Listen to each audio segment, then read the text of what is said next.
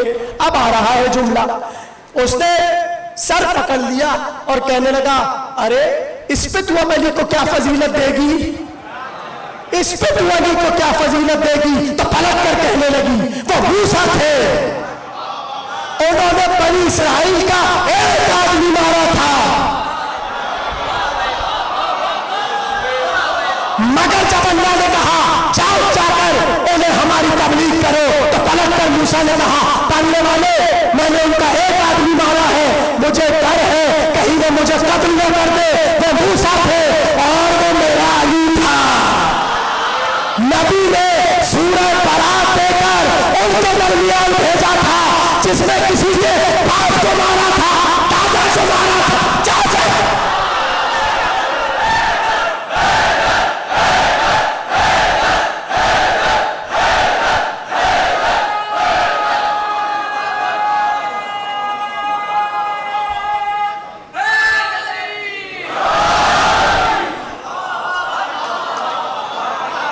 علی نے ان کے خاندانوں کے لاشیں بکھیر کے رکھ دیے تھے۔ ہاں عجیب بات، پھر دیکھیے کیا کروں، اتنی محبت سے سنتے ہیں، مرزا اطہر کا جملہ یاد آ گیا، اعلی اللہ مقامہ۔ وہ یہاں کہتے تھے کہ جب علی آئے تھے سورہ برات سنانے، ٹھیک ہے نا، جب سورہ برات سنانے آئے تو اس وقت علی تو تنہا تھے، ٹھیک ہے نا، علی تنہا تھے، ان کے بت بھی اس وقت تک کعبے کی دیواروں پہ لگے ہوئے تھے۔ بھائی ہمارے پاس جیسی کوئی مشکل ہوتی ہے ہم کیا کہتے ہیں؟ یا علی مدد۔ بھائی جو کہ بولتا ہے وہ کہے، بھائی ہم تو اس لیے کہتے ہیں ہماری مدد ہوتی ہے۔ خدا کی قسم جب کوئی مشکل آئی، اب یہ کوئی خطابت نہیں ہو رہی، یہ عقیدہ ہے، نہیں سمجھ آتا نہ سمجھیے، ہمیں تو جب مشکل ہوئی بس یہ علی مدد کہا،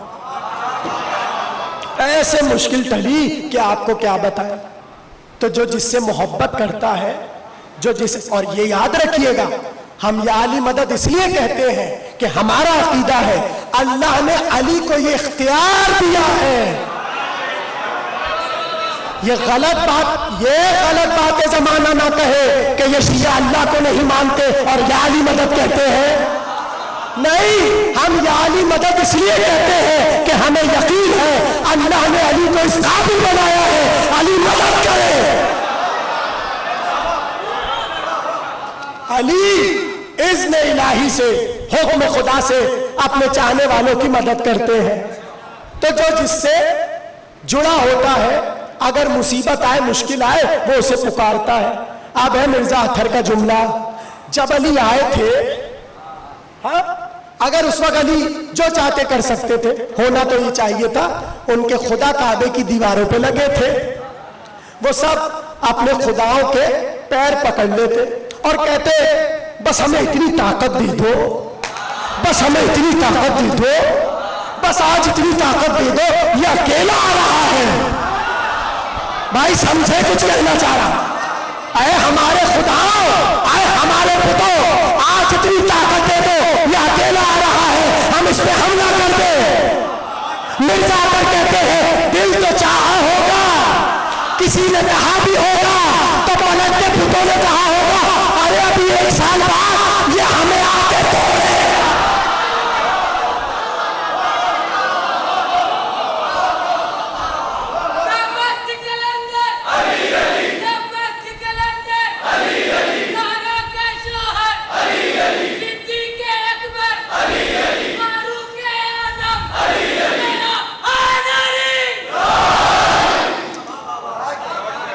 تو سب نے کہا ہوگا اے بت ہماری مدد کرو، تو بتوں نے پلٹ کر کہا ہوگا ارے ہم تو اپنی فکر منا رہے ہیں، اس لیے کہ 1 سال بعد ابھی فتح مکہ ہوگا اور یہ دوش رسول پہ آ کے ہمیں بھی نہیں چھوڑے گا۔